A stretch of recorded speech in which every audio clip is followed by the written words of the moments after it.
Let's see. I see Fred showed up. JH left.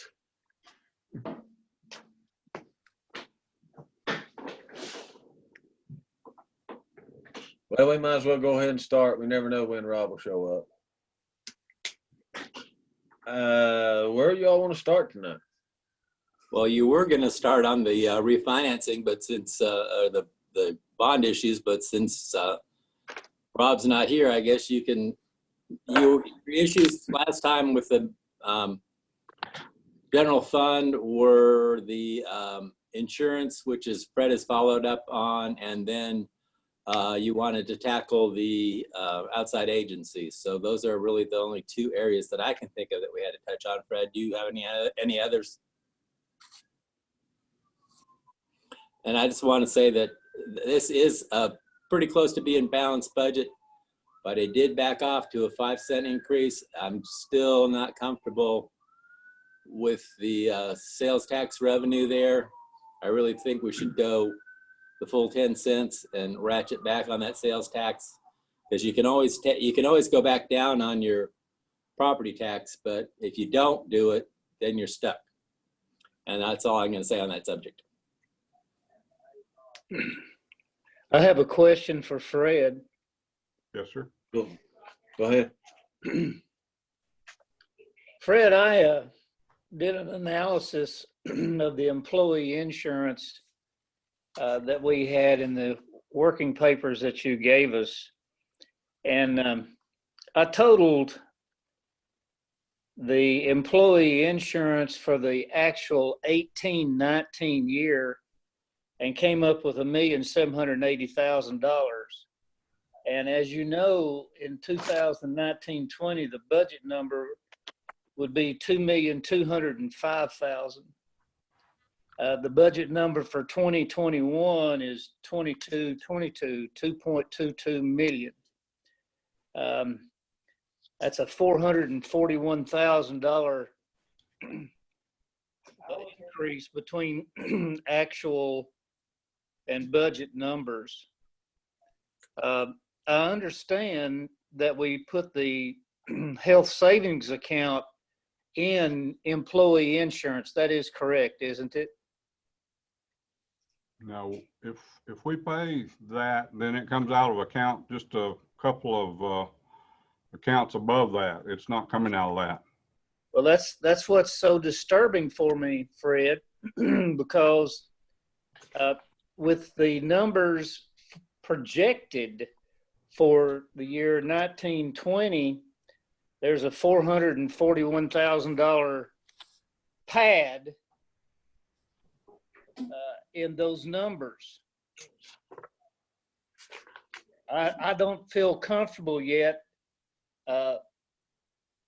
There's just if we take the numbers that you've got in your budget on actual numbers through 8 months. Yes, sir. And divide by 8, multiply by 12, there's $331,000 difference between that number and the budgeted number for next year. I'm not comfortable with that number, Fred. Okay, let me put in the actual up through April, and then I'll pull some figures and I'll get back with you. We feel like that, yes, there may be a need for an increase, but I think $331,000 has got several $100,000 worth of padding in it. Okay. The other thing that I want you to analyze by department is the IT department, where you're showing $33,000 worth of health insurance. You're showing $44,000 worth of projected insurance in the codes department, and in the grinder department under water and sewer, you're showing $31,000 as the projected amount with just 2 employees. So I'm not comfortable with the explanations yet, and I feel like there's somewhere around $331,000 to $441,000 worth of budget over actual. Okay. I know Leah had gone through and crunched all these numbers. Fred, did she get those to you? She did, and I talked to Robin today, and Robin said that she took the Blue Cross Blue Shield March statement, put each person's amount in there, multiplied it out, come up with these figures per department. So I'll get those tomorrow, and we'll look at them and maybe get JH over here or something, whatever we need to do to show him what we got. Well, those also include dental, life, and vision. We need to make sure that that's clearly represented in those numbers. I agree with you, Mr. Manager, but I'm just looking at the actual numbers under employee insurance for the year 18-19, and it's $441,000 difference in the budget over a year and a half. Correct. We are expecting about a 10% increase. So we do need to crank that in the budget. Fred, let me Yes. ask you a question, going along the same lines. On the billing on the health insurance, is it equal billing? In other words, is a 25-year-old billed at the same price as somebody that's 70 years old, or is it done based on aging? It's done based on aging, I think. Well, if that's the case, that's probably the answer to, that's why it's so much in a certain department, because they have older people in that department, I would think. Well, on top of that, some of them may have family, which is going to be more than just husband and wife, or husband and children, or wife and children, whatever.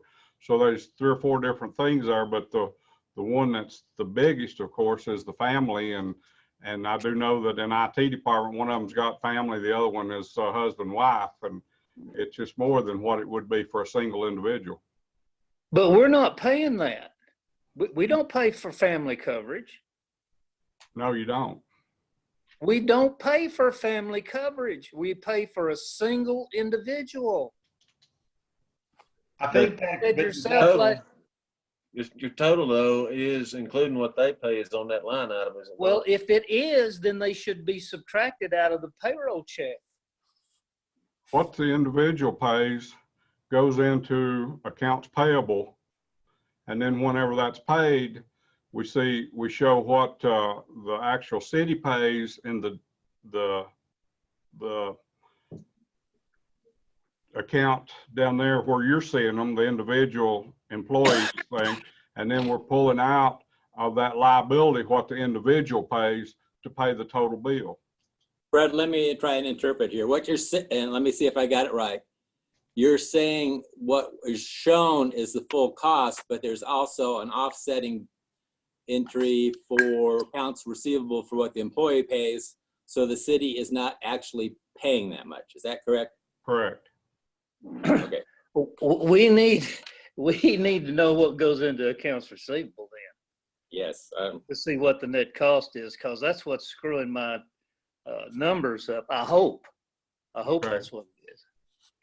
Well, I still I'll think get we're those figures comparing for you. net to net.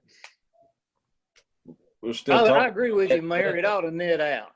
It ought to net out. And it ought to net out under the cost of employee insurance.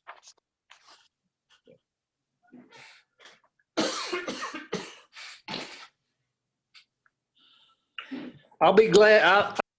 I'll look at those numbers, Fred, and I'll go over them with you. I'll go over them tomorrow, and then me and you'll get together. On the general fund that we went over the other day, has anybody got any earth-shattering questions that have come up with folk?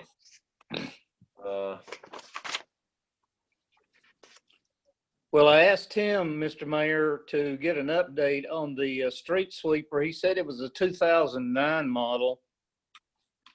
And I wanted Tim or someone to give us an update on whether that thing will make it another year or not without costing us a lot of money. And I hadn't got back with Tim yet.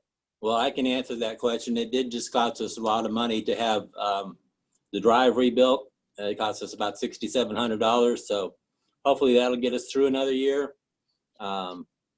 But also the other thought we thought at the same time is if we didn't get it fixed, you wouldn't get anything for it on trade-in. So they do have two sitting on the lot right now at $150,000. So if ours go down, we could amend the budget and go grab one off the lot.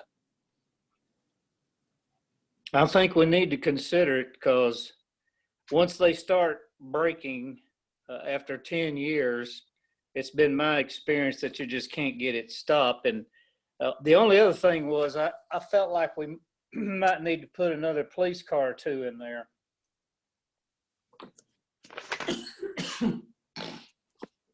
Not if we don't go the 10 cents on the taxes. I think you're going to get some relief on that health insurance bill, Mr. Manager. In year 14, 15, we got 4 police cars. 15, 16, we got 28. Budgeted for 19, 20 is 5 more that are not here yet. And then is this 250 that's put in here for 5 vehicles? Is that for 5 more on top of the 5 we don't have yet? Or is that where the 5 that we don't have yet will be here in next year's budget? That'll be a 10 net is what you're getting. The 5 this year and 5 next year, 10 net.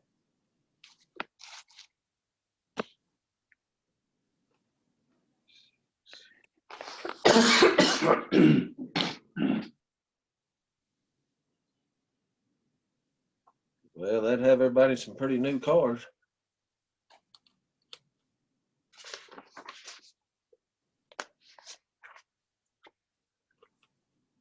I guess I got a question for Fred on your revenues and expenses, your return on your investment at your Meadow Park Lake for, I guess it's candy bars and snacks and things. I think it's showing a $5,000 cost of what you buy, and then you're showing a revenue of $5,000. So you're not making anything off of the condiments. Is that what I'm? We got to stop Marlene eating all those candy bars. I don't know. Well, and then your depot's got $15,000 in cost and $15,000 in sales. Of course, your rental on a depot brings you some money in on that. Seems like you ought to try and get a little markup on some of that stuff to help cover expenses. They do. I just don't think we have a good number on it, given the situation we've had this year of being closed down for 3 months. Yeah.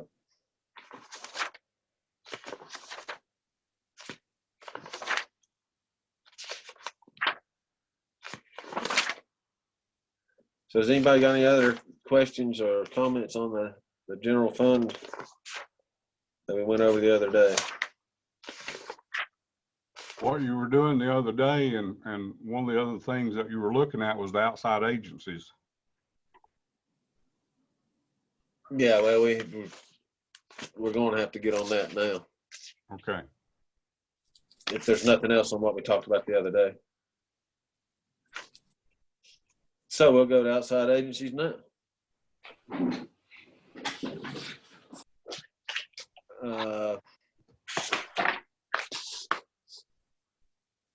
I tried to cut them kind of equitably across the board. But there were some areas that I felt like I could cut harder. Trails being one.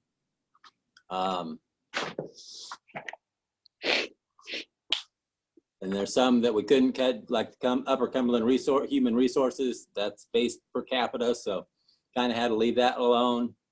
And also we have commitments to Creative Compassion and Habitat for Humanity for water and sewer taps. So those I was kind of hamstrung on.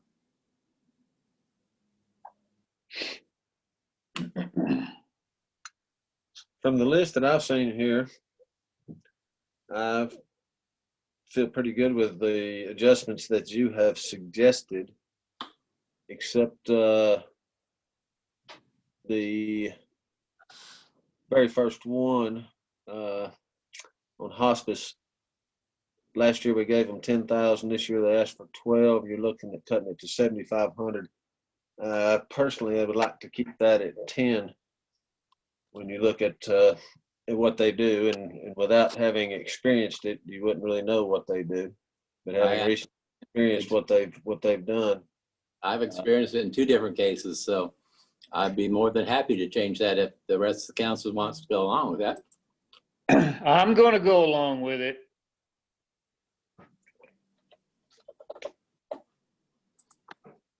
got anybody else out there? Bob gave you a thumbs up. I can't see. I unmuted, so I'm okay with it. Oh, there's Rob. I sort of have inside knowledge. I hate to even speak on it because I'm on their board. I'd rather not say anything. Okay. I'm in the same boat and I'm saying nothing. Mr. Mayor, I think you've got 3. Yeah, I think I do. Does anyone want to discuss any of the others down through there? I've actually got a number of them I've got some questions on. On the TAD Center, did they not have a request, Greg? I didn't see one.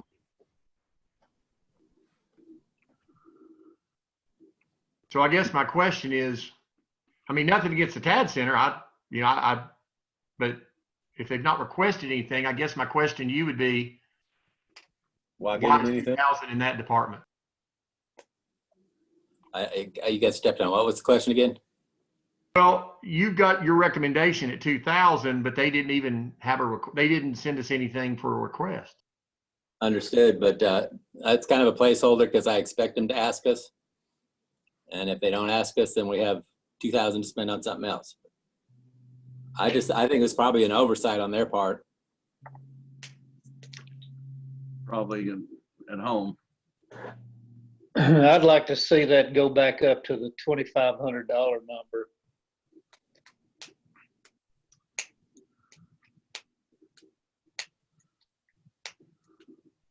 Personally would like to see a request before we changed it, but I don't know. I just sort of, if somebody really needs the money, and I know them very well, but if they really need the money, I would think they would be making a request.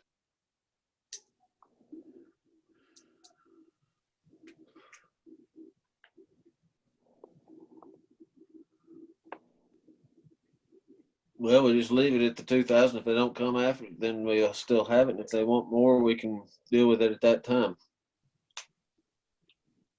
Sounds like a plan. What's else, Mr. Scott? Mayor, Mr. Mayor, Yes. Hilltoppers is one of the finest organizations in the state of Tennessee, as far as I'm concerned.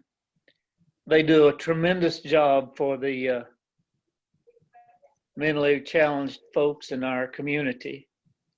And I think it would be a grave mistake not to at least keep them at the same number as they were in the budget for 1920. How much did they ask for? 15,000. They asked for 15,000. But how much is that property worth that we just donated to them? It may be worth millions on the economic development that we hope to receive in the near future. May. Well, They're with gonna have Hilltoppers, a brand new facility out of it. well, I had a question on Hilltoppers too, because in going through their request and their numbers, and I don't know what the organization Hilltoppers is, but I guess my big question is they're sitting on $3 million in cash. Yep. So I'm really questioning if, I know they're putting in there specifically what they're going to use the request, what we're giving them, what it would be used for. I guess my question would be, would it be being done anyway if they didn't get the 15,000 or the 7,500 or whatever it was? So that was my concern, is just seeing how much they have in cash and cash equivalents. With They have right now, as of their report, they had 3 million in cash and cash equivalents. They had 520,000 in liability, total liabilities. I don't know if that 3 million includes the cost of the construction of that new building. If that's the case, then reality is their usable cash on hand is not nearly that much. I thought there may be more to that because I just thought that was strange to have that much. So, and they do have a big payroll. I totally understand that. They employ a lot of people too. Yeah, but I think part of that is the funds that they received to build a new building with. So that number is probably inordinately large for the time being. But when like I said, I just tried to be very even-handed and cut everybody about the same, and then I throw it back to y'all and let y'all make the changes. Well, I'm fine with the 7,500, but I just wanted to bring those parts up as far as going through that report. That was, I just wanted to make sure everybody was aware of that.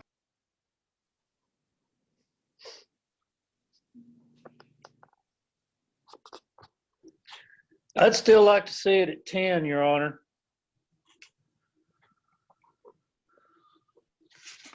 Okay, so there's another one for further discussion. What else do we want to talk about down through here?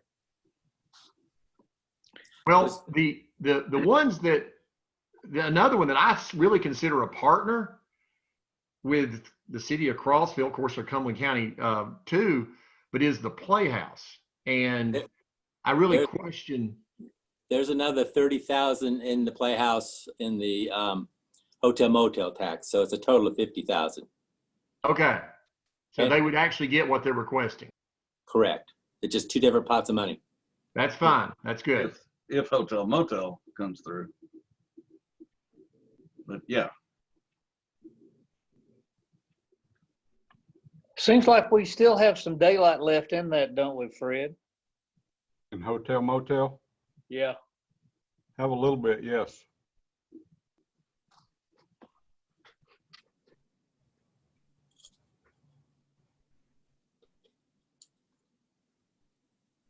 I guess the other one that I want to mention that I really have is the Friends of the Trail.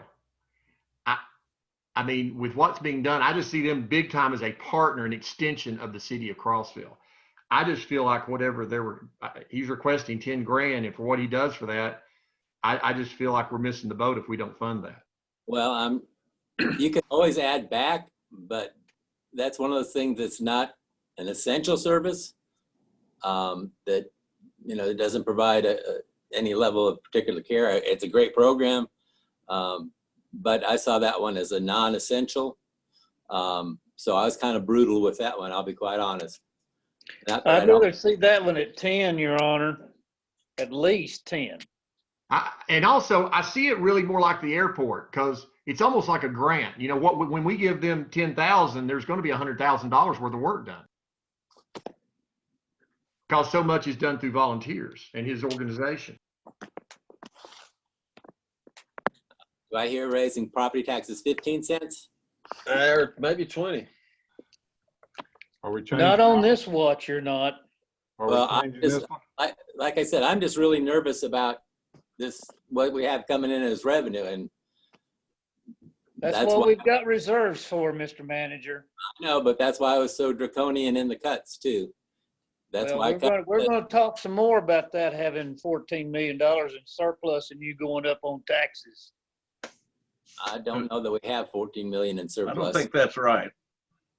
I mean, 12.5 million is the way I read it.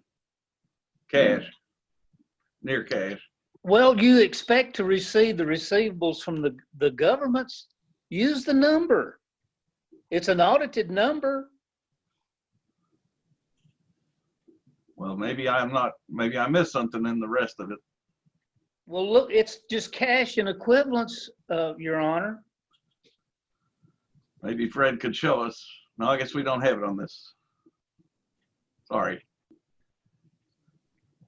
There's a sorted other. If it's 12.5 million, if it's 12.5 million, it's still more than 50% of the budget for this year. Right. Okay. Well, we can talk about that. your comptroller will approve your negative budget as long as you have the cash reserves to cover it. I would like to see a balanced budget. I've not seen one in 5 years. We've always run negative, but it gets frustrating, especially on these times, that the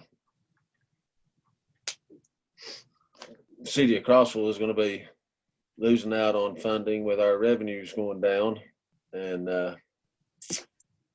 but we might need some of these other people to kind of lighten up a little bit to help carry the load with us.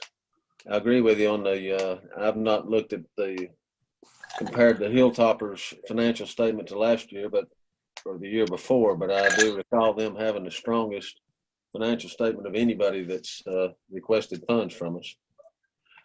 But anyhow, we'll just do whatever the crew wants to do. You got any I more feel questions, really Scott? strong about Friends of the Trails, Your Honor. Those are Well, hard-working, busy bees, and I feel like we need to support them. And I think his point was an excellent point, that the money the seed money that we give them and the labor that they donate, my goodness gracious, I think this is, I think that 10,000 is a minor number.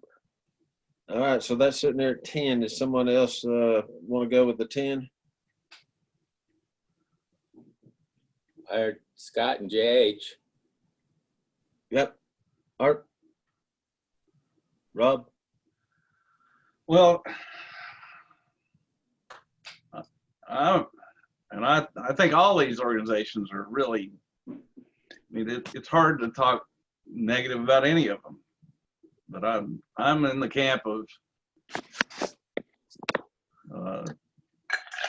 I consider it non-essential. I think it's okay at 2. And when things get better, we bump it back up.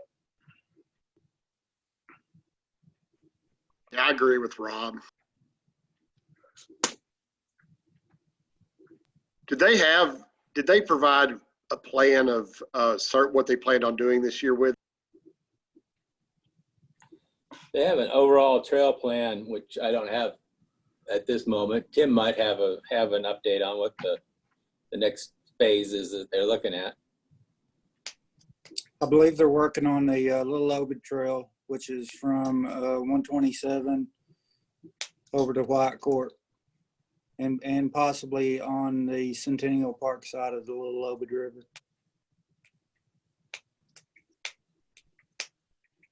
I think they're actively working on that. Isn't that correct, Tim? Yeah, that is correct. I don't know exactly where they wanted to spend this money, but I know they're working on that section of the trail right now, trying to find a route. Usually the funds they're using is to bring that rig in that can do a lot of the work over a short period of time, where they bring it in for like 3 weeks or so at one point. Yeah, it's a mini bulldozer that's got a multi-axis on it. But I'm fine. I mean, if we can look at it later, we got the funds to do it later. I just think when he comes to the city council, whatever he's asking for, I just think we should give it to him because of the amount of all that they're doing. And it's something that's going to be around forever. Well, my mindset when I put together this budget is I took a lot of stuff out and stuck it in a bucket as far as capital items, and figured as we find out where funds are, and if we get additional funds, then you prioritize it and you start pulling stuff out of the bucket and put it back in the mainstream. Of course, if it gets worse, we're going to have to do the reverse and start taking stuff out of the budget, but hopefully we won't have to worry about that. Well, since we're looking at a 2-2 here, we'll split the difference and put it at 7,500. And when they want more, we'll address it at that time. Is that satisfactory to everybody? Absolutely. That'll work. That's work. Sure. Okay.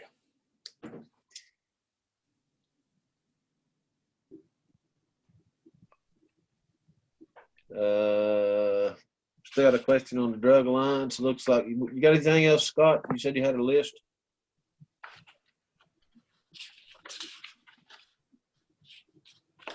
I wanted to find out with DCI if they were still having, I didn't get a chance to check to see if they're still having their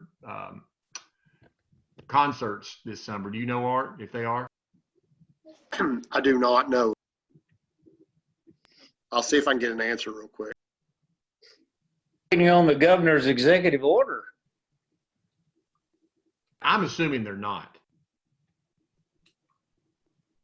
And if that's the case, I'm totally, I mean, I like seeing us support DCI because they're just an extension of the city.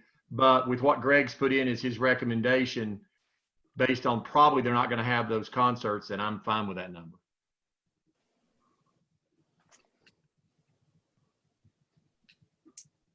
All right.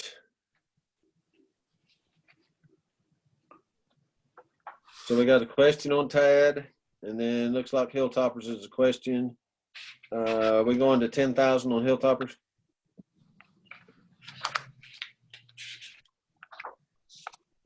Hello.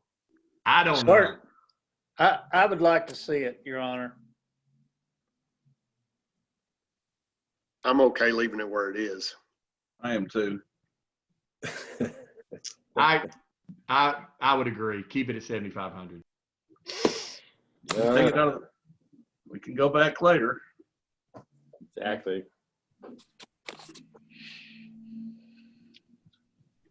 I think we just covered them all. Am I correct? Yep. Answered all your questions, Fred? Everything. Greg may have already said something about this, but the Cumberland County Veterans Affairs funding that completely. Is there a reason for that, Greg? I'm sure there is. I thought we were required to do that one because of the. That's a joint agreement between Cumberland County and the city of Crossville, Your Honor. Okay, thanks. Quickly, DCI is backing the concerts up from June 1st to July, and it's going to be depending on the governor's guidance on whether they hold the concerts or not. We can just work with them on that. Yeah, I agree.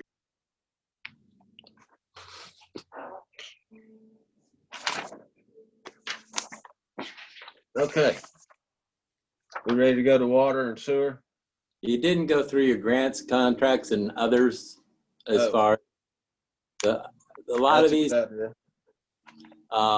Some of these golf tournaments, I'm not real sure what's going on with those. Hopefully, JH and Rob have a better. They're all scheduled. As a matter of fact, the state senior tournament that's to be held the 7th and 8th of June has a full field with a waiting list out at Fairfield, a full field with a waiting list. So we'll still be able to have that. They'll still be able to have that tournament? Yes, sir. Yes, sir. It's scheduled, and we're looking forward to going. That's actually in this year's budget. This is for next year. So we're anticipating all these things will hopefully pay life back to normal. Greg, what line are we on the spreadsheet? 1487.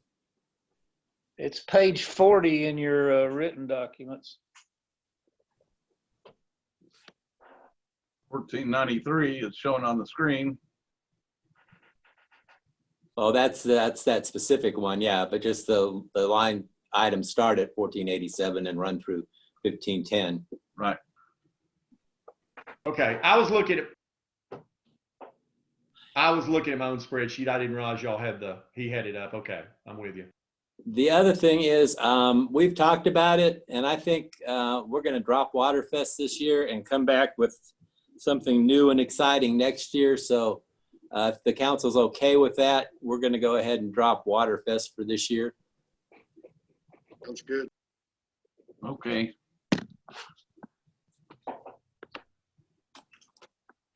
Fred zeroed that out. I zeroed it out on mine.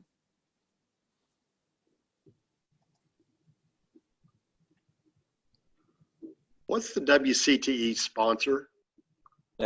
We provide a sponsorship for them, either quarterly or monthly, and they feature us in their magazines, and they have screenings here at the Palace. Just kind of a cooperative agreement. That was more of a one that Billy was more in touch with, and we're working into it. Okay.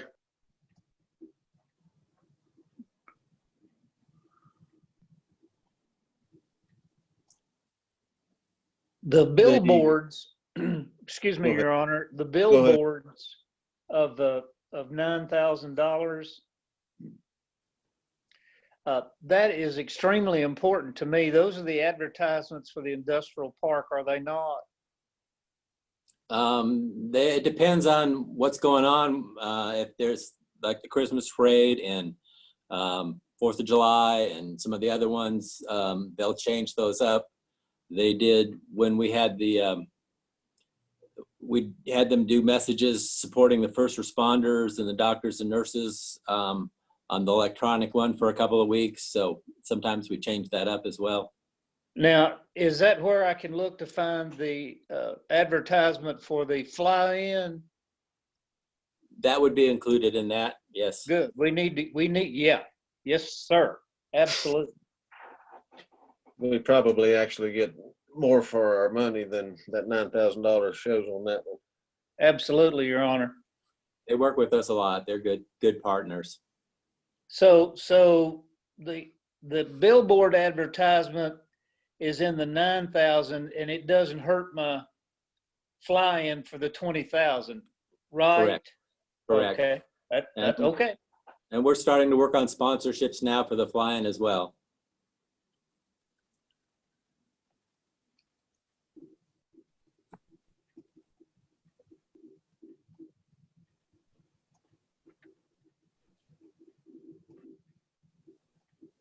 The 4th of July festivities, I think there was. On 4th of July, we are going to go ahead and do the fireworks, but we are going to cut those. We left a small amount in there, but we don't intend to do the bounce houses and all that kind of, and the concert and stuff, just because of the situation we're in right now. But we will, if nothing else, have a drive-in fireworks show. Give the folks a little respite from the situation we've been in, and hopefully it'll improve significantly by then, and we won't have to be quite so standoffish. Well, does that not depend on what the governor's executive order says, Your Honor? Yes. Yeah, Yes. but you can still have a drive-in. Do I need to delete that 2,500? We may have some ancillary expenses in there, so I already cut it in half from last year. But 1,000, 1,500 maybe, I don't know. We should need. I just leave it there. Leave it there. Not a huge amount.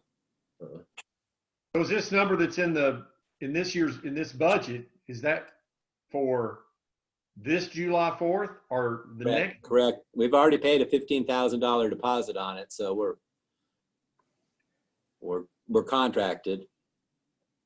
Mr. Manager, this may be out of line, but do we have two Friends of the Trail? I noticed we've got $2,000 in grants, contributions, and others, and then we've turned right back around and put another $2,000 in on outside agencies. Yeah, I think that's a mix-up. I double check with Fred. I still think it ought to be 10. I'll mark it out. We did a special thing with Andrew Ingram. We had where we were going to match something that he raised. Does that have something to do with him? We did, and that was over for the trail at Cumberland Mountain Park, and I think that's wrapped up now. That's done. This was a duplication that Fred caught last time, so we're okay on that one. Just, I can mark that out? Yes. Educate me on all these golf tournaments, JH. The TPGA, the Women's State Open's TPGA, or is LTPGA, I guess it is, and the state Yes, it is. championship is the TPGA. The Tennessee Women's Open Pro-Am, is that a LTPGA also? It is a pro-am. Yes, sir. There will be professional golfers and amateurs. Okay, I was on their website they need to work on their website a little bit for old people like me. The Springs Falls City Championship is put on by the city, correct? Yeah, that's a bunch of old amateurs that get out there and try to claw each other's eyeballs out. It's a four-man selective shot, and it's probably the most fun that we have all year. It's great advertisement for the city, and it's a sellout every year. Now, is that the one where it's self-supportive? In other words, the entry Well, fee? I was just about to say that, Your Honor. That's when that's at Pansy. Yeah, We have $8,000 worth of income showing plus, and this 8,000 expense. So it zeroes itself out usually. yeah, Well, are we gonna have one this year? absolutely. The spring, 1920. We'll just have the fall. Yeah, it says spring, fall, but it's just in the fall, Your Honor. Okay. Thank you very much. 3-star. Now, one of these, are both these high school, are they TPGA or something too? They are not. They are not. That is strictly high school events under NCAA. NCAA. Excuse me, TSAA. BSSAA. That's it. There you go. Thank you so much. Which they did not have that this year, so I would assume we didn't spend that money. It is going to be in September or October. I hope. You talking about the one that should have been this spring? It should have been this. It will be scheduled this fall. Yes, sir, Your Honor. But just to clarify, it was originally scheduled to be in the spring. Is that what you're referring to? Yes, sir.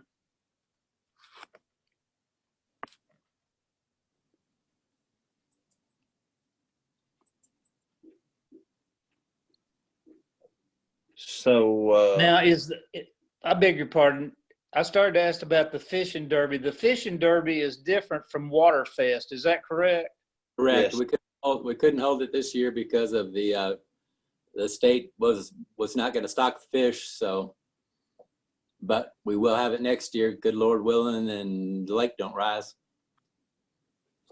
well, that's another story. We'll talk about that in a minute. Any more questions on those? What's the 10,000 just sitting out there, 10,000. right under the fishing derby? Oh, I'm sorry, that's from previous year. Sorry, never mind. Well, that was whatever it was. Friends of the Trail or something. I think that's the one we cut out. Yeah, that was Oh, yeah, okay. Might have been that. Yeah, sorry. so some of you may still, we don't have it on ours, but you may not have had yours cut out. Nope. Mine's just blank for the title.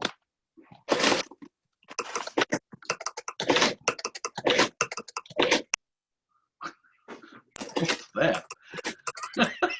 Jay, Is that an abacus? Click, click, click, click. I didn't know what abacus sounded like then. That'll be enough out of you, Rob.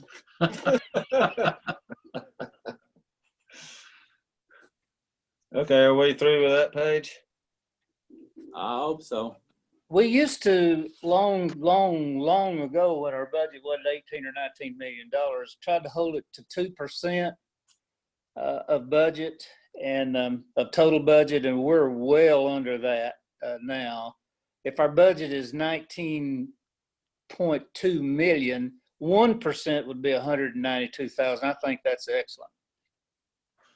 I think that's good work. Well, there were some pretty painful cuts in there that we're gonna have to catch up on. But we did get web paved. If y'all saw that, it looks wonderful now. So I hadn't seen that. Okay, you ready to go to water and sewer now? Might as well. Brett, are you going to break bad news or do I need to? You go ahead. Brett says we need to raise rates. Otherwise, we're going to go into state management again. How is that?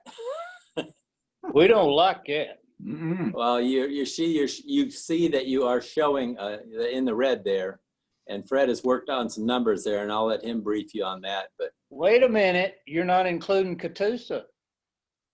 That's another may- story. Catoosa's proposed budget is 211 and you've got 205. That's positive. And besides that, we went out of the year at 1,345,000 in 8 months. What's going to happen between the last 4 months of the year? Lord have mercy. Right now, through 8 months, we're showing $1,680,000 of income in those two entities right there. Surely to goodness. well, the state's going to ask us for a whole bunch of money for those utilities. That's capital improvements. That's not an expense. I know, but we got to pay for them some way. That's not an expense. That's a capital item.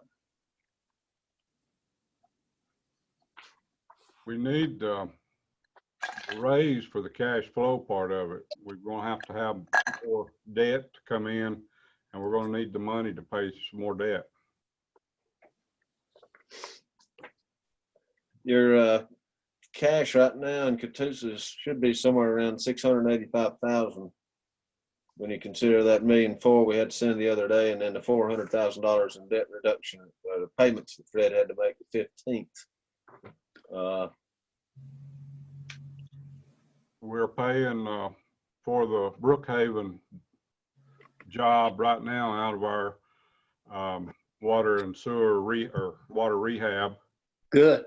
So, but we don't have any savings in the water and sewer fund.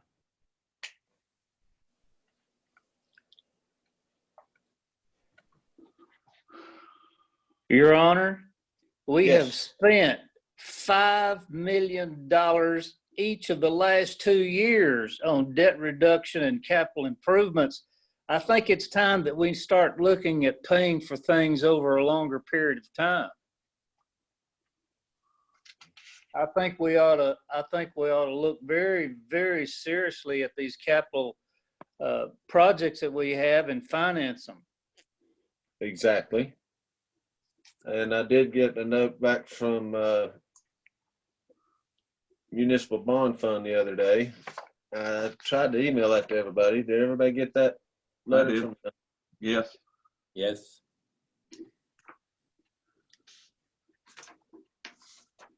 And on the $1.4 million that I was trying to get the line of credit on, which they would not approve, they can do issue bonds on that, a fixed rate of 2.9% for 20 years term with a 10-year rate adjustment, or 3.28% for a 20-year term on a 15-year rate adjustment. So this discussion that we've been having with Mr. Kidwell, and we've been throwing back and forth for the last 3 months, we need to look at that hard and heavy. I think as early as our next work session. Actually, it was on the schedule for this work session, Mr. Mayor. I don't know if you want to touch base on it or not. But Rob was late. We had to go on without him. Okay. It was on the agenda for discussion. If you want to discuss it, it's open to discuss because it's on the agenda. I'm going to have to start looking at those agendas a little harder, aren't I? Let's go ahead and start discussing it then. Okay.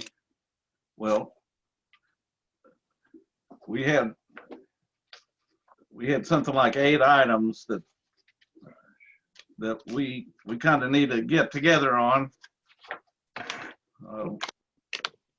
They're questions or issues that have come up over the course of this discussion. One of them is, should we choose variable or fixed rates? And I think the last time we talked, we kind of reached a consensus that rates we were okay going to all fixed now. But I thought it'd be good to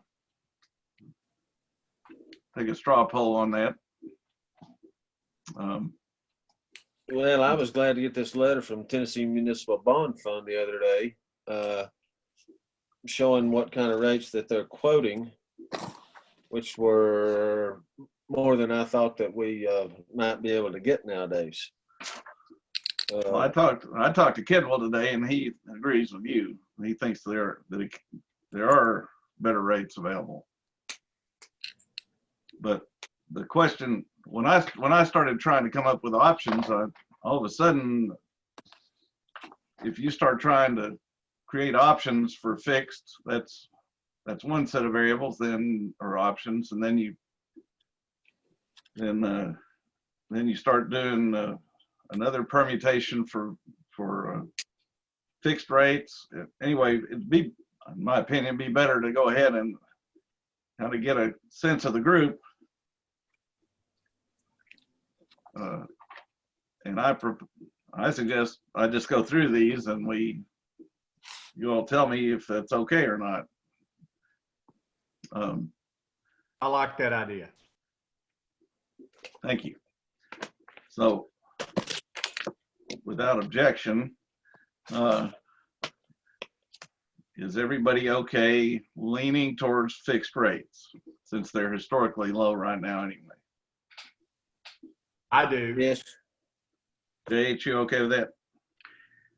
Well, we don't know what the bond market is going to be when Kidwell sells those bonds. All he can do is give estimates. He doesn't guarantee the rate.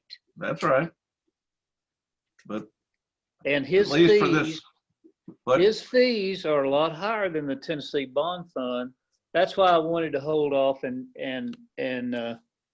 do the adjustable mortgage rates for a little while longer. But now I think, like everybody else, that we will never see fixed rates as low as we might be. And we can always say, well, we're not going to sell. We can go all the way to market and say 3.5 is too high. We're not going to give that kind of interest. We can back out. That's why I want to test it. well, okay. Well, what just for this first round, can we say we'll go with fixed rates? I agree. Yes, sir. Yes, Okay. sir. Fixed. Let's see. Let's get our picture made. It's always a moving target, but this will get us started. Okay, another question that's come up is the state revolving loan funds. In talking with Fred and Larry, the argument for keeping the state revolving loan funds is that and Fred, you jump in here and correct me if I'm not saying it right, but that we've been paying them down pretty rapidly, and so you want to keep some of them, but on the other hand, the argument is if we want to go borrow more money in a short order, we have to go to the state to ask permission to borrow anymore, and they meet quarterly, if they meet at all. So our Kidwell comment is that well, he leans towards going and paying them off, so to allow us more flexibility to borrow. I think part of Fred's argument too was, well, why get a longer term? I mean, in one of these examples, or something, maybe one or two that Kidwell came up with, that it rolled some of these SRFs into some longer term maturities.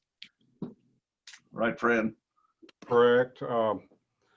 These 3 or 4 of them, whatever they are, 4, I think, but They're 5.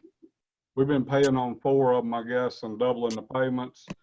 If we leave it like that, which I was going to kind of stop in July and look at it and talk to you folks about it, but if we leave it like that, we'll pay those off in 3 years. If we go back to normal payments, then we probably will pay them off in about 6 years. So if you're looking at that, and on top of all that, the interest rates on those are below 2%, I'm pretty sure, all those. So that's really up to you as what you want to do with those. So it's a control issue.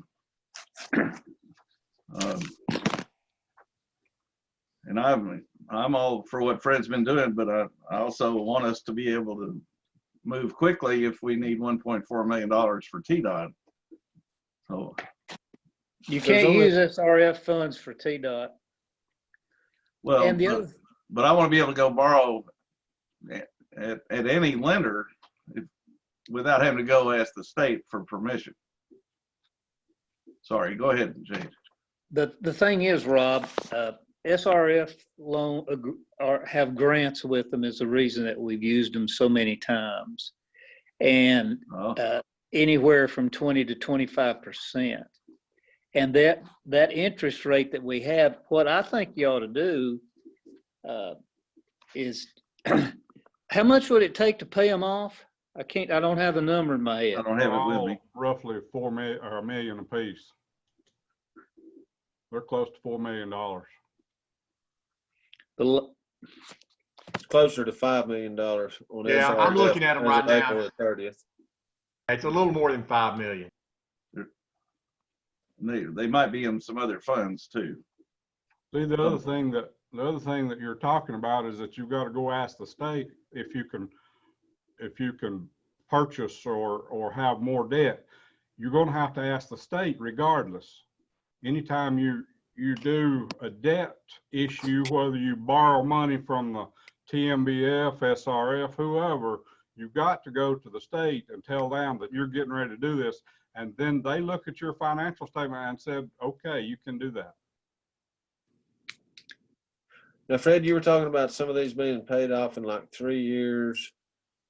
The water Meadow Park Lake plant says the end date of 2024. That's 4 years. 2 other ones are 2032. And one of them's 2 others are 2035. Are you saying that those end dates should be modified since you've been doubling up on payments? Yes, sir.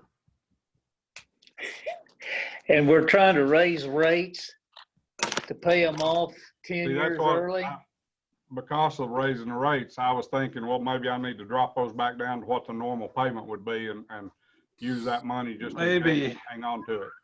Absolutely, that's what needs to be done. Maybe we should. Okay. Well, let me throw a wrench in the works though here, to be thinking about the work that we are doing on Meadow Park as far as the environmental and the archaeological. That's going to run us about $2.25 or more, plus what Wofford charges on top of that. So we're going to have to be looking at a source for that money too before too long. Boy, I'm glad to hear that.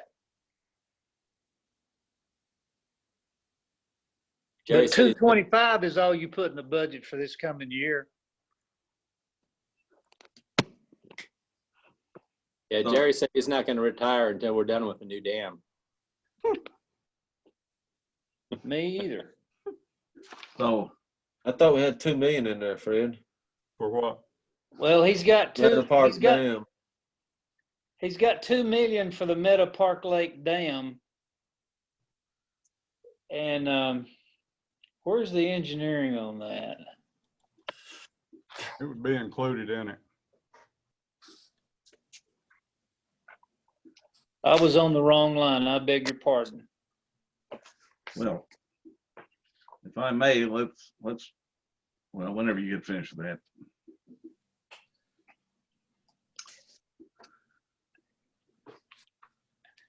I'd like to, I believe, Rob, if we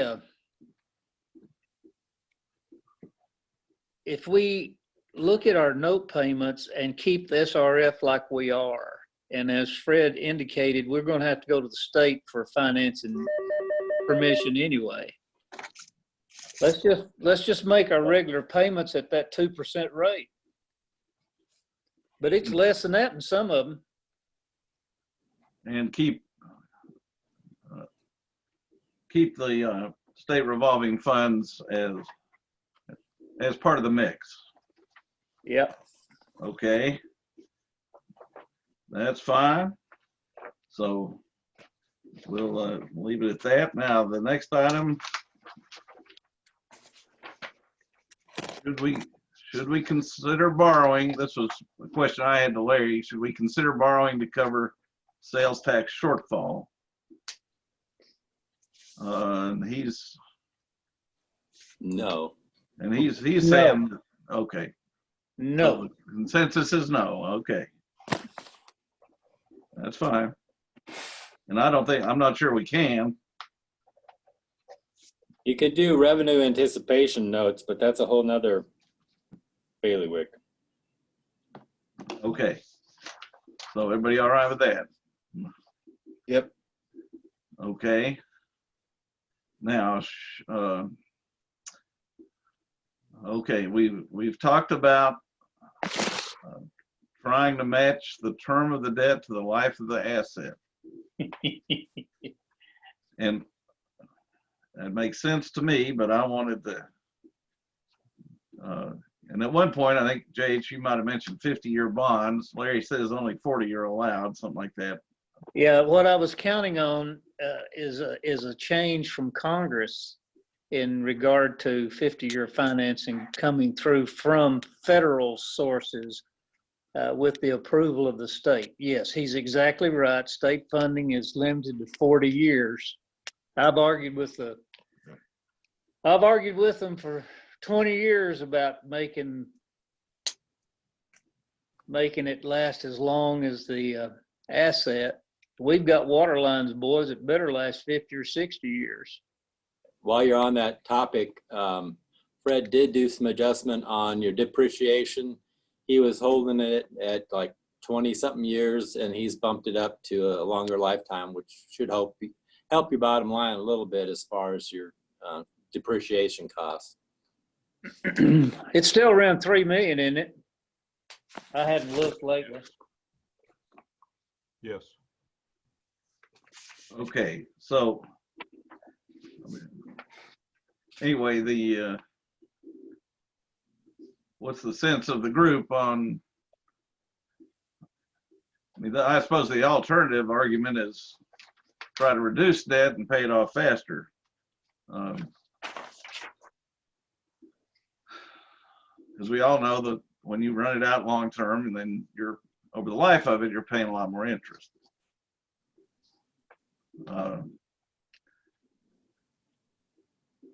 But do you want to, just as a general thing, do you want to look at like 30 longer term for trying to match the asset life? Mayor, what do you think? Well, as for replacing what's there right now, I don't know that we need to look at 40 years, but if we were talking about building a dam, that's a different story.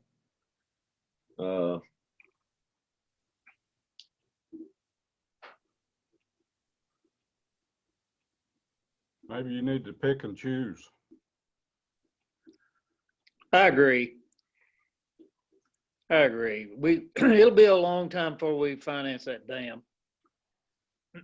Okay. Well, But my point was, and always will be, Rob or Councilman Harrison, is that it's not fair for one generation to pay for the expenses of 3 generations. It's not fair. That's why I've always contended that we needed to have our financing based on at least 30-year financing. We've gotten 25 or 30-year financing before, and that spreads it over 2 generations, and that's all I can do. Okay, so everybody else okay with that? Yep. I agree with that. Yep, same here. Okay, good. That helps to frame all this. Now, number 5 here is should we, and this is no reflection on JH, but should we avoid refinancing TMBF debt because it might be given somewhat preferential treatment because JH is a TML director. In other words, if it's more costly, but we got JH as our representative, do we want to lean towards TMBF even if it might be a little more expensive?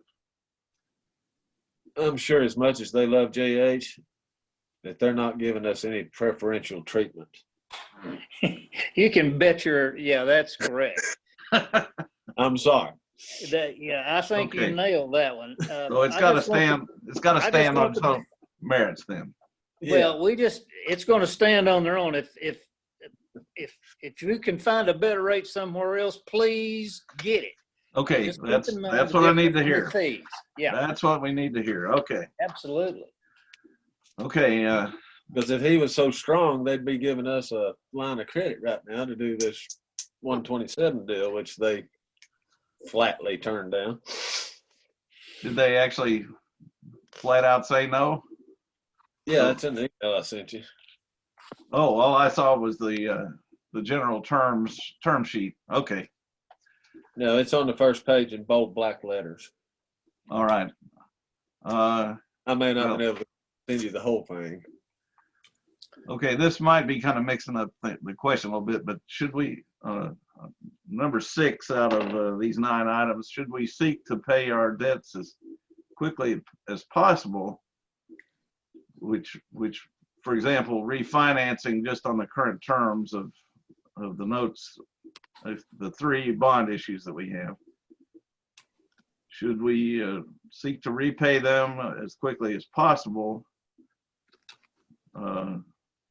which means they might increase kind of a little bit more significantly at the end of their terms, or should we seek to levelize the payments to make the cash flow more predictable? Larry says levelize it. And I don't like balloons. I don't like balloons, Rob. And I don't either, but I just wanted to hear the group say it. And I know the city manager has said he likes to, he wants to keep the shocks away from the ratepayers. I assume you still think that way. Yes, sir. I agree. I think they should be levelized. It should be level. A balloon. Aren't you the same? Yes. Okay, level it is.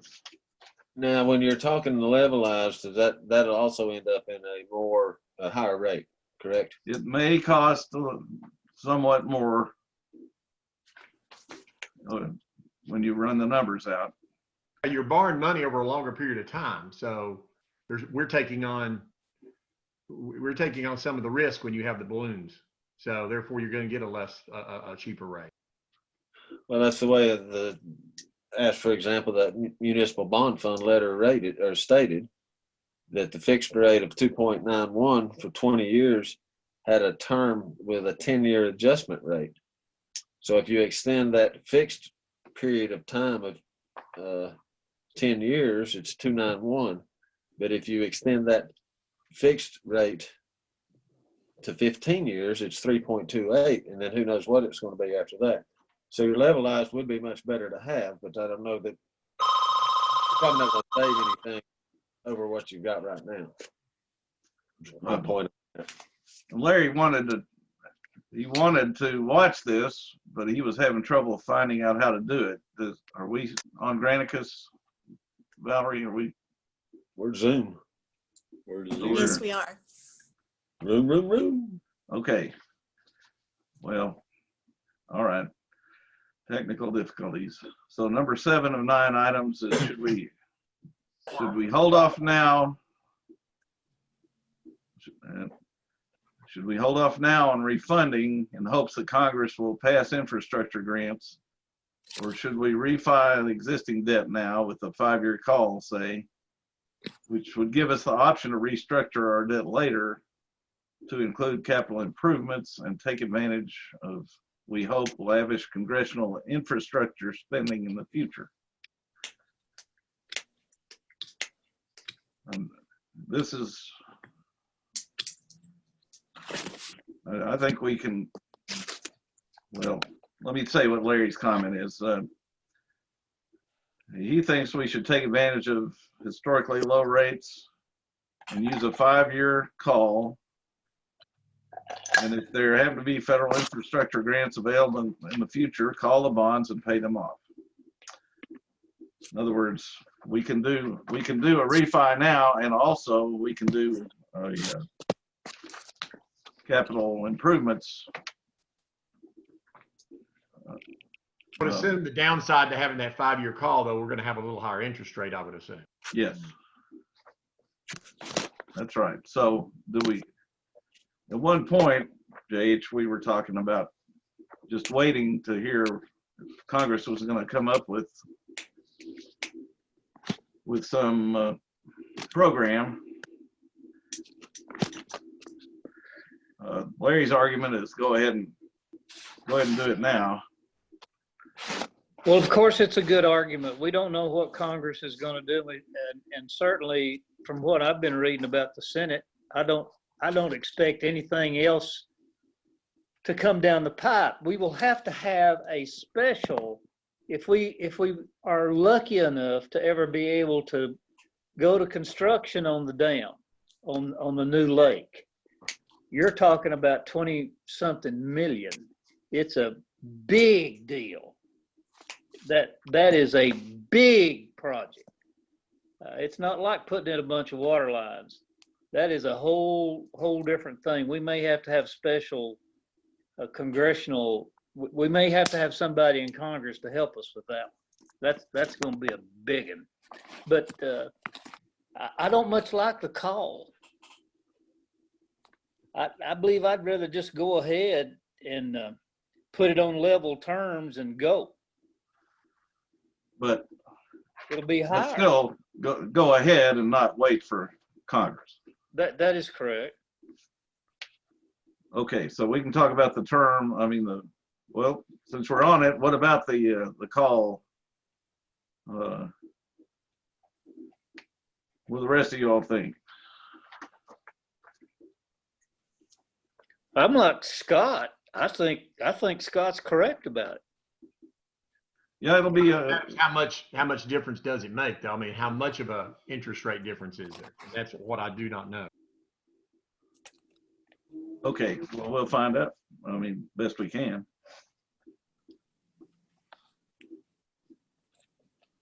I mean, if it's 25 basis points, you know, that might not be too bad, but if it's a full point, that's more to talk about. Man. Okay, so let's see, number 8 out of these.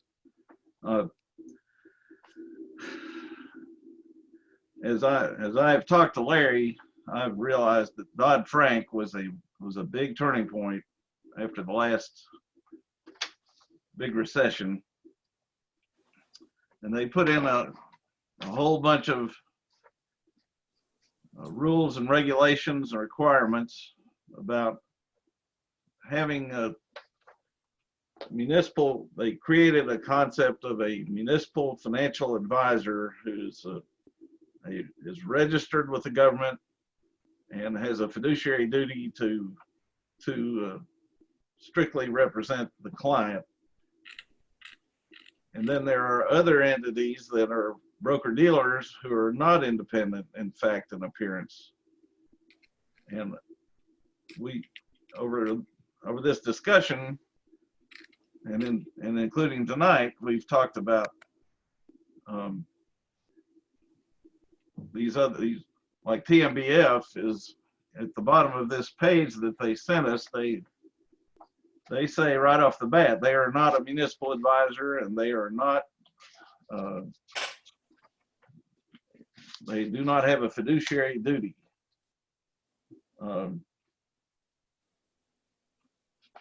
so to me, it's like a CPA or a PA who has an obligation to their client versus others who are not strictly beholden to us as the client. So, and by the way, we have the contract with our municipal advisor. But I just, I wanted to get your all sense of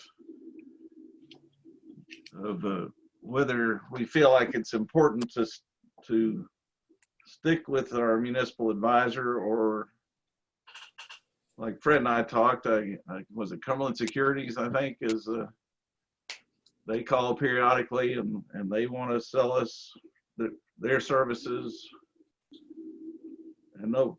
And I believe they say they'll do it cheaper. That is correct. That's what they say. And I just, coming out of a background of public accounting, I'm pretty big on having independent advice, but I'm just one. Wanted to hear how important it is to you all. I definitely agree. I think it's a great idea to have independent advice. I agree too. JH, are you still there? Oh, I'm listening. Top of his head. I'm listening. Okay. You always have a good long view of this. Mr. Harrison, we have always been very, very fortunate in having some wonderful councilmen and city managers with us in handling our finances. And I think we've done a fantastic job all in all over the last 40 or 50 years. And I'm more interested in rates and fees. This independence that we would have would probably be very expensive. I think it already is, and well, I mean, not this, depends what you call expensive, but it's 1% according to the contract. But okay, I mean, that's why I brought it up, because I wanted to try to give some guidance and direction. Of course, you're at 1%. That's shopping it and farming this thing out. The municipal bond fund was 0.6%, but that's just them just go ahead and take it and do it. That is correct. So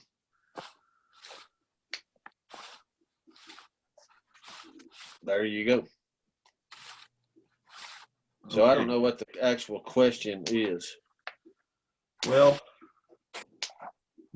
Is the question, do you want to honor the contract that we have with Mr. Kibble or not? Is that what the question is? well, it's really what it boils down to. Well, I feel pretty good about honoring contracts that I sign. Okay, so honor the contract. I'm sure everybody else is in agreement with that.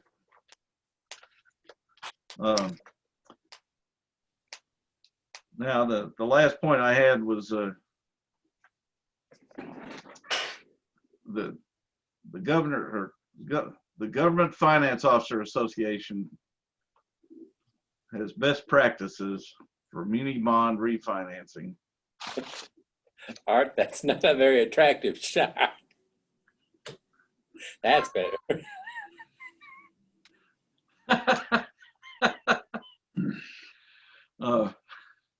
Bart, you look different too. Anyway, there's, and Fred, just dive right in here with me. Anyway, what I found online was the Government Finance Officer Association best practices for muni bond refinancing. Says shoot for a 3 to 5% minimum savings and or a dollar amount. And my question was, do we agree that the 3 to 5% savings is reasonable, and do we think at least $200,000 in net savings before we fool with refinancing? And let me say Larry's comment here. Larry says actually the percentage is 3%, and as far as I can find, that percentage was associated with advanced refunding transactions, which were disallowed in the 2017 Tax Act. And it depends greatly on whether we're talking about a refinancing with the current maturity structures maintained or a restructuring that will significantly extend the term of the debt. And so forth. So, and since we're on the subject, if we refinance existing debt, I think you all would probably say we don't want to extend the term of it because we're financing existing assets. Is that a true statement? Try not to extend it anymore. Well, that's not what I understood from JH's comments. He might want to chime in on that. I thought he was talking about new stuff going forward. New. Like I was talking about new debt. Okay. I was talking about new debt. I think if you're talking about refinancing, we would want to see the reasonable savings, and I don't think we'd want to at least 200,000 net savings. I think that's a good number. We want to see a savings. Yeah, you don't want to fool with it. But I also don't want to see that savings out 15 years from now either. No. That'd be the present value savings of the life of the thing. Sorry.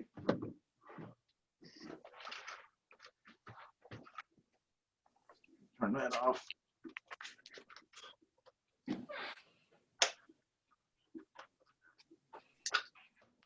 Okay, so, all right, so in the neighborhood of 3% and 200,000 present value savings. Everybody okay with that? Yep. Yeah, and when you're talking about these savings, that's taking all the expenses into account, net savings. Yep, net present value of the old debt and versus the new debt. Including the fees. Including the fees. Right. Absolutely. Yeah, I'm good with that. I'm good with it. Okay. Let me chime in just a quick thing here. I think the last time we sold bonds, the state had something to say about how long we could sell those bonds. We were refinancing, and I'm thinking that they said that we could only refinance for as long as the life of whatever we refinanced was. Does that make sense? Yeah. It should be. Okay. Okay. That's all I had. Thank you. Unless anybody else can think of anything else. Okay, that takes care of item 1 from the agenda. Don't be a slave to the agenda. So what is the next move based on the information you just got from us, Rob? Come up with some options, like 2 or 3 options that are refi the existing debt, try to get a lower rate. And then beyond that, I think we probably, whenever we feel safe to come out, we need to get together and talk about what capital improvements we want to do And then, assuming if we do want to do the top priorities, then start looking at ways to finance that. So I think you'll feel free to do this however you want to, but I'm thinking we need to get together at some point and just have a work session just on capital improvements, or a retreat or whatever. Well, we need to do that, then we can do it in person. That'd be good. Well, what I'd like to do, Mr. Mayor, is look at the capital outlay projects in the water and sewer department and see just exactly what we're going to need for those, and throw that in the kitty too. There's $15 million worth of projects here. Certainly we won't get to all of them.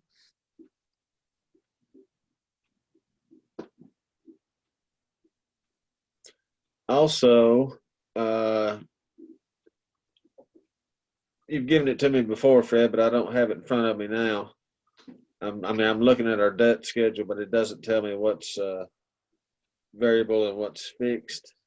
Could you update our debt schedule and email it to everybody with the projected end date?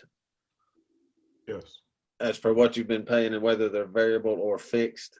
Yes, I will. That's assuming you're going to pay just the normal payment going forward, I'm assuming. Yes.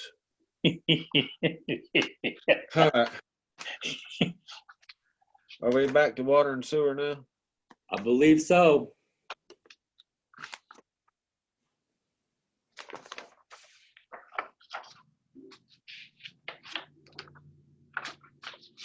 Out of the $15 million worth of capital improvements budgeted for next year, how much do you plan on, what would be the net borrowing? Where is the revenue side of the borrowing that's coming in for that? In the water, is that what you're talking about? Yep. There's not revenue coming in unless it's grants. So you're not planning on borrowing any money to do $15 million worth of capital improvements? I'm planning on borrowing it all, but I can't show it as income to the income statement. They're all loans and they're going to the balance sheet.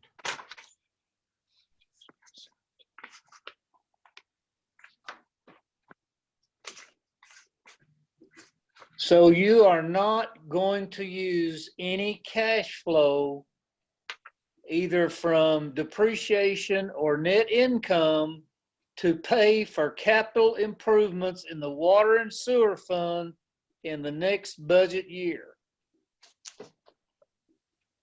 Yeah, I'll have to, because I've still got the Brookhaven job going on and we've not borrowed the money for that. That's $1.3 million. Yes. I think we ought to tie that $1.3 million to the loan request.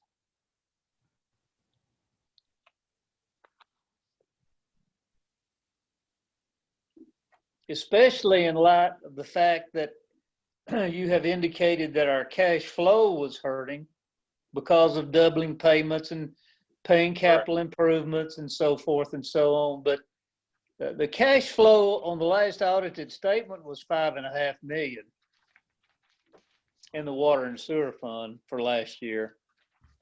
And we burned that up in principal payments and capital improvements. And I just think we ought to change that, Mr. Manager, and manage borrow money for the capital improvements instead of taking it out of cash flow till we build our cash reserves back up. I think if we're going to go out and borrow some money to do that, I think this is the time to do it. I agree. Yeah. You've got the $2 million on Meadow Park Dam. We touched on this a few minutes ago, but you said there's what, 275,000 coming out? Probably Tim can answer it better, but I don't think that won't all hit this year because there's going to be again a phase 1 and a phase 2. Phase 1, as Tim described it, is almost more of a scoping, so that they do a inventory of the wetlands and what's not a wetlands, and so they have a better idea of what it's going to actually cost for phase 2. And Tim can jump in there and explain it any further if you need explanation. We're going to have a presentation at the next work session before the regular council meeting, and I'll have a schedule for you then. But right now, we're not anticipating all of it being in next year's budget.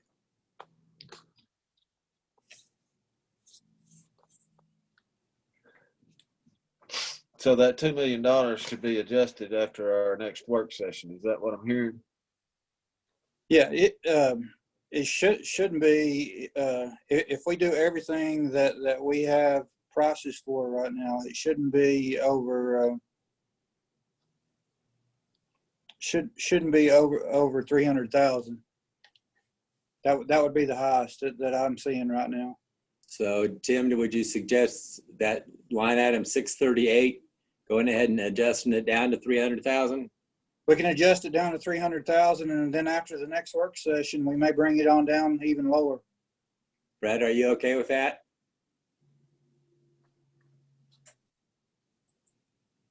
Is Fred muted? He's done it.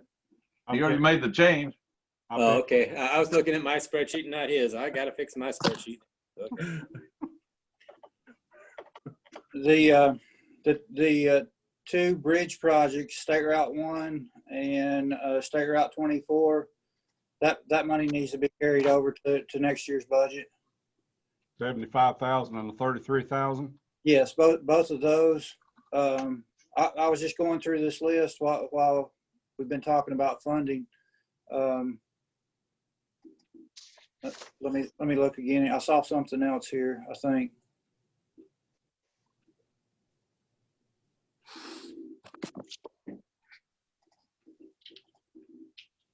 The old Lantana Road water line replacement, that's in the works right now. We're hoping to get that project bid out this coming year. That would be another one that needs to be in next year. And the engineering department is doing a project in-house on industrial. It's a water line under 127 on industrial from and I'm not seeing that one.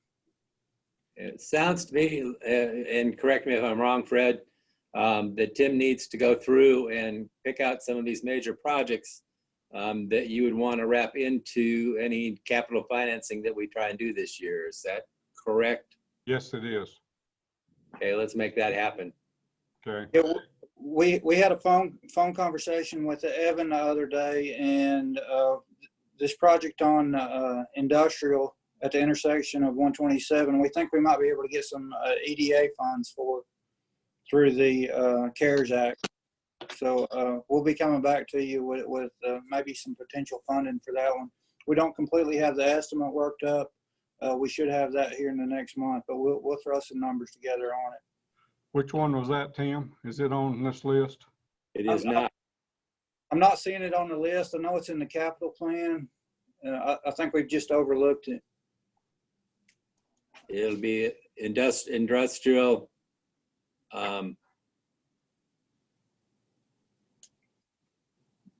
Water line rehab. Is that the way we want to call it, Tim? Yes, industrial drive.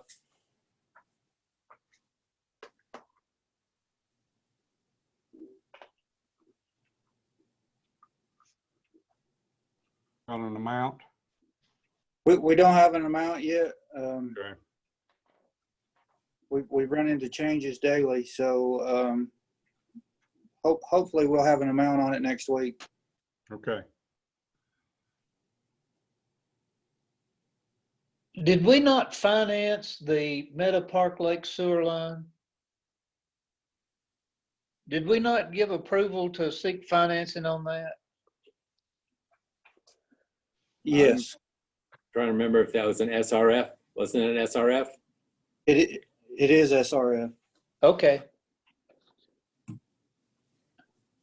I was just trying to put in my mind, Mr. Mayor, just exactly what we were going to add to the pot to get financed. But if the boys are going to, if the gentlemen are going to go ahead and prepare that for us, there's no use of us fooling with capital projects Yeah, other than to get the numbers correct.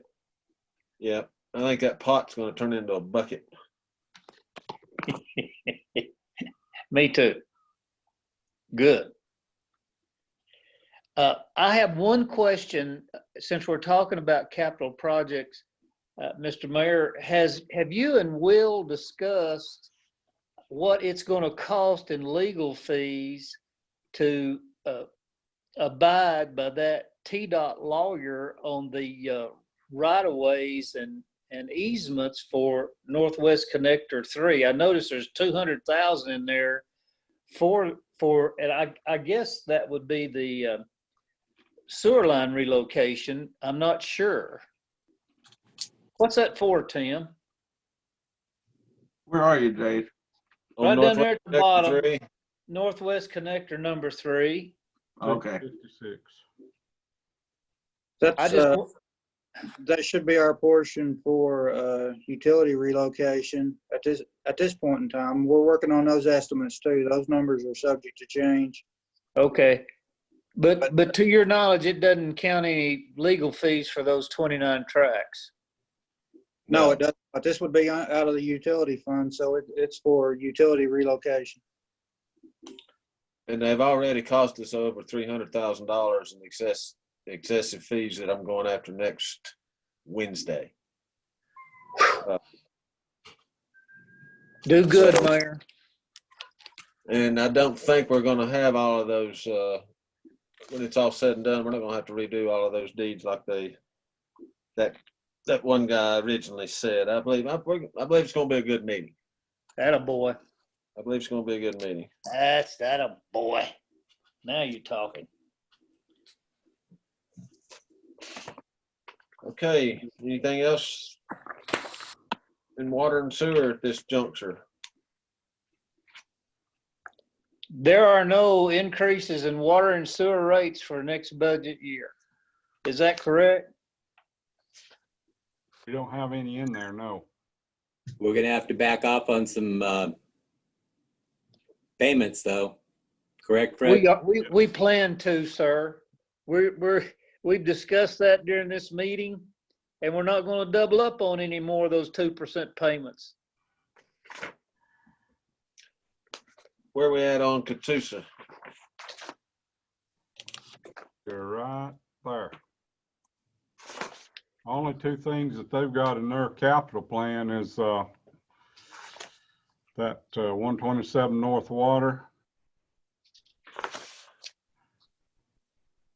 the water tank, and then you still They want got a some more- building in there and some meters. They want some more meters? Well, part of that's good news because that means they're getting new customers. And part of it's Cash bad- registers. Yeah, and part of it's bad news because some of them are crapping out. But We need to add that water tank over to the budget again. we actually have a bid on that now, so we're actually Plateau Road. It's in there.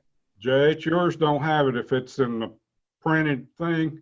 Yeah. It's 1.3 million. Let me just write that down. I don't think we're going to incur that full. Do you think we're going? Tim, do you think we'll finish that tank in a year? Yes, we should. Okay. And we're going to finance it in the package? It's already under rural development. That's that bond loan that we had approved like 3 or 4 years ago, and we had to ask them for more money than to not kick us out of the program. Let's discuss the building. There you go. What building? Yeah. It's 1.3 million. The building that's to replace the Catoosa building that's there right now. we're still kicking, I think that one's still kicking around, whether we're going to be able to do it for that price. We'll have to see with the way things go as far as the construction industry. If people are a little more hungry. Also, of course, steel prices went up in the interim there too, so that's run things up. Maybe we can just get them to relocate the Hilltoppers building instead of tearing it down and put them over there. Is the, has it been drawn? I mean, has there been architectural drawings? No, we've just got rough layouts. Where are you gonna put it? I believe they have some property. Tim, where's their property? The property's on the left right before you get to carry on a hunting lodge. It was property that was previously purchased before the merger for water treatment plant.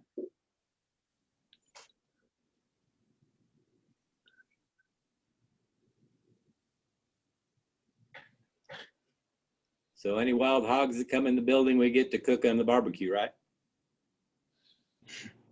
How many people would be working in this building? How many employees would there be? It's not just those employees that are working in the building. It's also a warehouse where they keep their water meters, their meter equipment. Yeah. And it's got customer service in there as well. There's 3 customer service individuals. So what they're needing to warehouse could not be warehoused where in our current warehouses that we have with the city. It's the distance. It's distance. Yeah, it's just too far. Now, they don't have a drive-up window right now, do they? Not yet, until somebody comes through the front door with a vehicle. Well, that's a strong consideration. I just don't believe we'll ever get people to wean them to quit coming by and bringing their bill. It's amazing to me. Is there some ADA issues on the current building? Well, yeah, but it's not our building. The restroom is not ADA compliant. I doubt that the front door is ADA compliant. So are we required to be ADA compliant operating out of that building? Is it required to be ADA? That's one for Tim, I'm sure, because he had a meeting on that. Actually, he told me about it. We are required to have an ADA transition plan, which shows how we are becoming ADA compliant. And our transition plan is going to be build a new building, I guess. One reason we're looking at a new building is just because of the cost of the month-to-month lease on that property. Once we had our own building, then we would not have to be paying rent on it. That was my question. Thank you. How much is the current rent? I think it's $1,100 a month. Yep, 11 or 1,200 a month. It's all totals over 15,000 a year.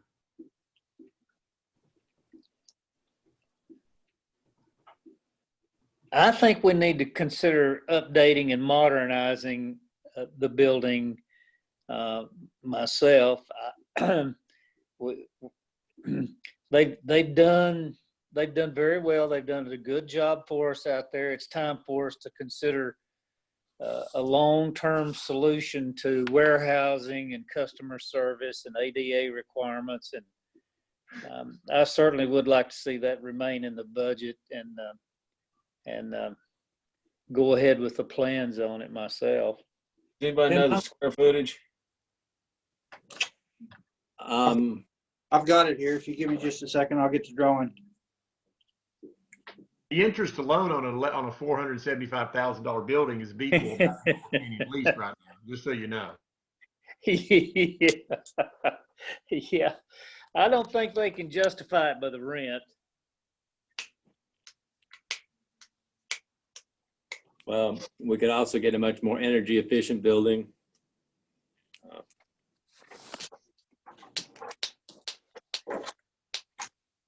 Well, I really would like to see the thing is, Catoosa is going to keep right on growing. I don't know whether you all have ever walked through there, but they've got stuff stacked on top of stuff out there. I've been out there a number of times, and it just doesn't meet the to me, it doesn't meet the standards of the city of Crossville as far as the adequate housing and office space for the people that are working out there. No, it's not particularly attractive. I think also there needs to be some thought put into having some kind of incentives for folks to not be bringing their payments by to where we have to spend all the money to do that. I just think that's that's old school, and you know, that's not going to last forever. I know there's a lot of people that like to pay bills that way, but your young folks don't do it that way. And the young folks are getting ready to be the old folks. Easy now. Rob, how do Am I you pay stepping your on water toes? bill? Easy now. How do you pay your water bill, Rob? He uses Venmo. Lisa takes care of it. Thank Lisa you. goes by. Yeah, thank you. You don't have Venmo set up, Rob? Well, it's a draft for the city, but it's there are other things. She goes and takes it. You know, what do you do? But if you had some kind of incentive where you see that you're paying more money by doing it that way, you might change your habits. Sure. Well, we got a bunch of drafts too. Well, I think we charge more if you do it online, don't we? Correct. Yeah, which Right. is crazy. That'd be- We de-incentivize. Well, they charge us a fee and we just pass it on to the customer. That's if you use a credit card. I understand that, but if you're doing it by bank draft, you actually should get a break. Yeah, I don't think bank draft. No fee for bank draft. I don't think. Yeah, I do everything on bank draft. Did you find it, Tim, before we got sidetracked? Yeah, the office section is 2,100 square feet. The shop area is 5,000 square feet, and then we have a shed off the backside which is 2,200 square feet. So the shed would only have a wall on one side. That's for equipment storage, and then the actual walled-in building would be roughly 7,000 square feet.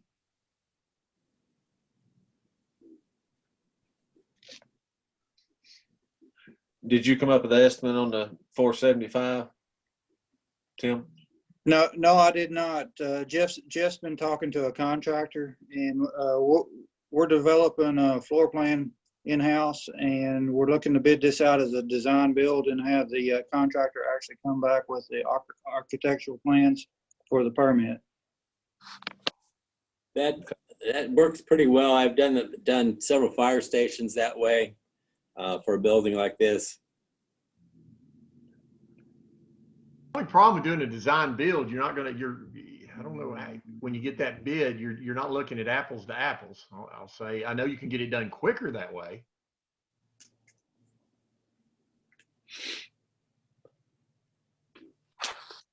I mean, I'm assuming that they're not bidding based on architectural plans. Correct. They're building, but they are bidding on specifications. What are you thinking about spending on this thing? $100 a square foot?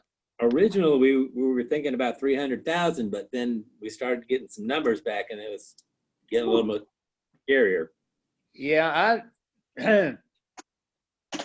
$150 a square foot is outrageous. Yeah, This works we'll out just leave it in there. $67.86 a square foot is what it works out to. That's not including your dirt work or the 2,200 square foot shed. So 2/3 of this is warehouse, correct? Yeah. Yeah. I mean, that's a concrete floor and shelves. Yep. But it can bid. Absolutely. Good. Anything else on here we need to get into? Well, I guess the only question I got to Tim is, Tim, why is it you're looking to do a design build? What's the reason for that? Well, we think we can get better prices with a design build. We're looking at a red iron building. We might even possibly just have the building erected with the floors, and then have the city personnel finish the office area, finish the interior of the office area. we're still working on the design and actually how we're gonna build it. But we think design build is gonna be the cheapest route. So Because you're using a lot of in-house city people for this. That's the reason then. Yeah, we think we can construct the pad and, well, I mean, we get a contract with the paving. And, you know, right now we don't have the paving in this number yet. So this doesn't include anything on the outside as far as any kind of gravel or dirt work. Okay, yeah, that sounds fine to me. but you're saying you would bid it for you would. We would bid it. It probably wouldn't be a direct bid. It would probably be a request for proposals, and we would have specs on metal thicknesses, warranties, and the actual structure type.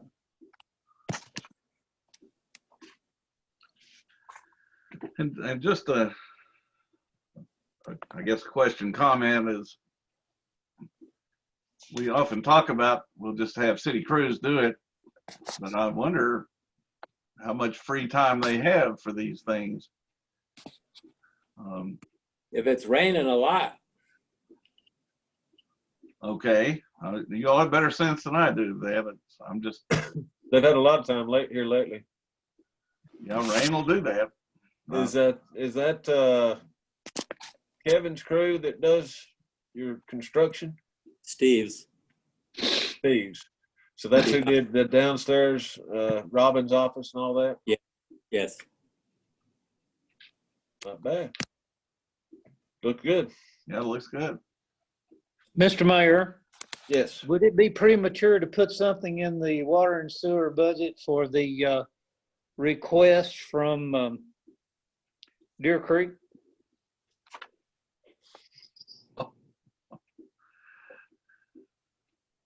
Well, I guess we could. What is that, Tim? $500,000? 520,000 is our current estimate. Yeah. And then return Do on they that understand that they're paying for it? investment. I don't think they have a No. clue. I've not talked to them personally. Have you, Mr. Wood? No, I think there was a question of who told them their system couldn't be fixed was one of the issues. Well, I think with that kind of a number, they need to consider it. I bet they will. Yeah, since we didn't have a solid number, we haven't really given them a lot of feedback. The engineering department's been in contact with them. We actually told them that we wouldn't take over their existing plumbing system because you can't locate it. It's not made of a good material. And we actually proposed to them that maybe they put in a lift station and maintain their transmission system. And we got in touch with TDEC, and I think TDEC's turned that option down. So I believe TDEC's actually said now it's all or nothing. Well, if we can arrange some kind of a situation like we did for the town court townhouses, where they understand what the cost of it is on the front end, I'd be willing to put it in the budget. Well, and correct me if I'm wrong, there's only 30-something properties asking for it, 520,000. That's pretty hefty chunk of change. That would be correct. Okay, so I don't remember the guy's name who's kind of spearheaded this deal. Dustin Moss.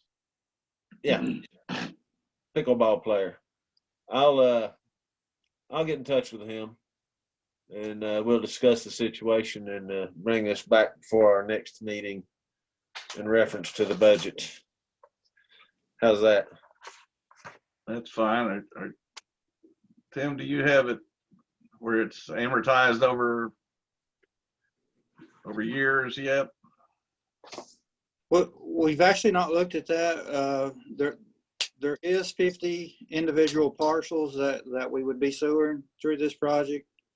I think 17 of those are on the existing system at this point in time. And I couldn't tell you right off the top of my head how many parcels have structures. Okay. Some houses are built on two lots, or the house is built on a lot and the septic system's on a separate lot. So I think we need to have a meeting and talk those details out before we bring it to council. Yep.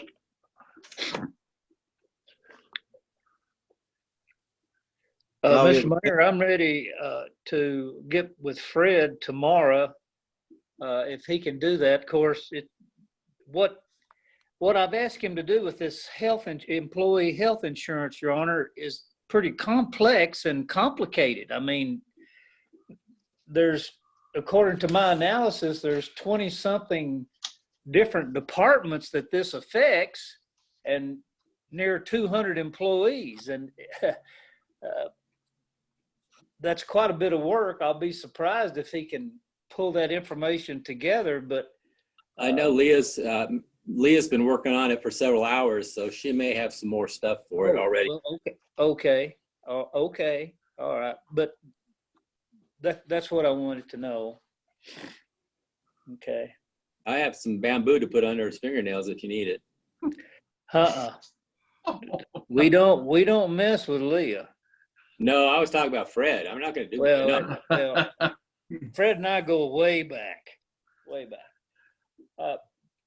The health insurance is and the tax rate is the only two issues that I have left, Your Honor. Well, I think we've stirred up enough for tonight. I agree. We have, Valerie, we have our public hearing scheduled on what date? I was waiting till after tonight to schedule it. I'm looking at the regular meeting, hopefully in June. So that means we need to have another get together before that. June's the Well, deadline. we need to pass it in 2:30. title only. I don't see how we can, excuse me, Mr. Mayor, but I don't see how we can get it done without having special call, at least to pass it in title only. And then if we had well, let's see here. If we had it on the work session and then have well, that's cutting it close. Let's see. It's gonna have what, the third reading by the 30th? That's right. And it doesn't have to be by the public hearing. We just have to advertise the public hearing for 2 weeks, and then it can be amended after the public hearing if necessary.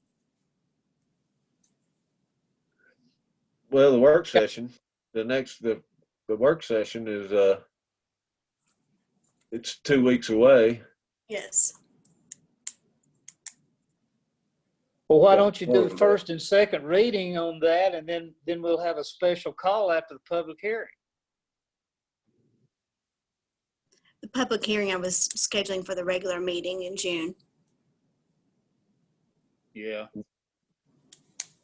That regular meeting comes fairly early in the month because of that is. It's on the 8th. Thank you. We can do the public hearing the following week if you would like. I'm So sorry. the meeting I just is on the need a 2-week 9th. period. 9th. I just need a 2-week period to advertise.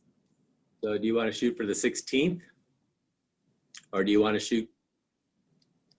I'd like to have the public hearing the 9th. I agree.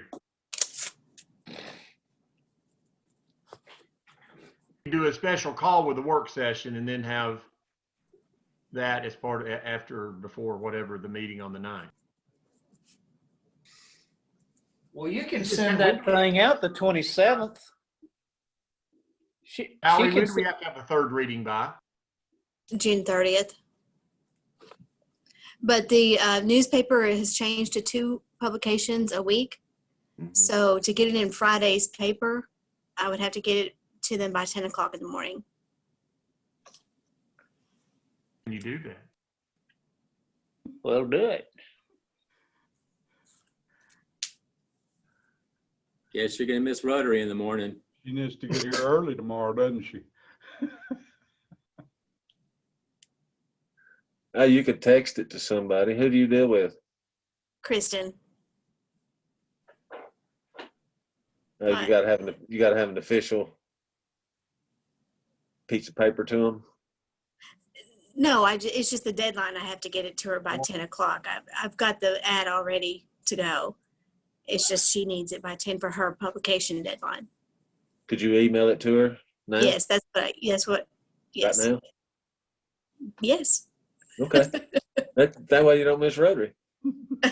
I can get the ad and go to Rotary too.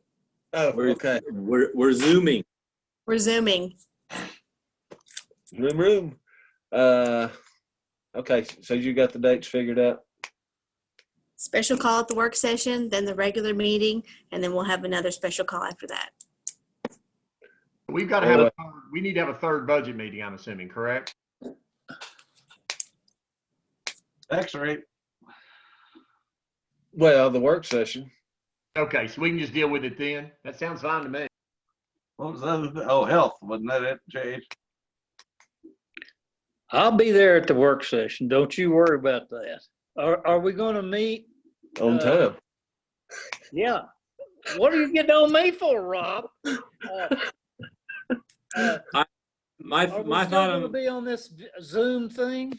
my thought on the work session is, depending on what we hear from the governor this week, you could potentially go ahead and meet in person on the 4th floor and space out your working space at 6-foot intervals if you wanted to do that and meet in person, or we can Zoom, or we'd be able just to meet normally if depending on what the governor tells us.